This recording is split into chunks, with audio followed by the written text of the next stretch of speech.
naturally in today, you know, NASCAR is way different in 2022, 23 than it was in 1996. So the safety components, the things that make a NASCAR track today, and then the multi-use venue as well. So first off, we had to look at the safety aspects. Those are the easy things to check off. New safer barrier. In order to get new safer barrier, we had to replace the concrete walls that are in place today because they were crumbling and failing. They had reached their lifespan. From that, we had to put up new wheel fence. The old wheel fence wasn't adequate to what the cars are today and how the cars race. We looked at, okay, it's an all-star race. We know we're going to be running at night. We want to be able to have venues at night, so we need to put in new Musco lights. So working with Musco to get a new lighting system. Then looking at the facilities and the structures, you know, the restrooms, the concession stands, the souvenir stands, and then the suites and the different uses for there. Race control is way different than it used to be.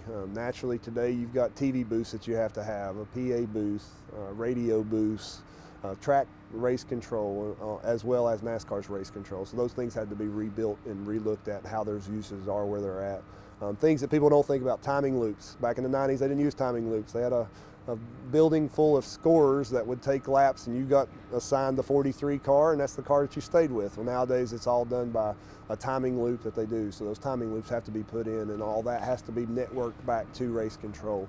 All the fiber optics, right? So everything runs today off of Wi-Fi or internet and fiber optics. So there is no fiber in this facility. There will be fiber in this facility soon. All of our infrastructure has been put in place in the infield, and then that has to be distributed around the track to where those things go. Drainage, water, sewer, everything here was on wells and septic system.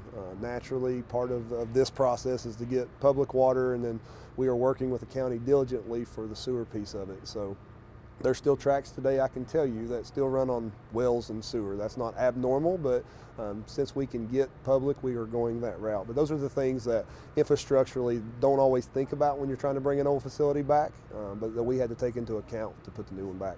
All of our tracks are traditional Muscos, which were not LEDs. So we have chose to go with a new LED system here that actually has a function that all the controls are ran off of an iPad, and we can make the lights dance and do different things. I think that's be a really cool thing for the All Star Race, a different aspect of that event that hasn't been available in the past because we've been on traditional lights. So that's a really cool piece. I think that'll be cool for the fans. It'll be a neat project for here.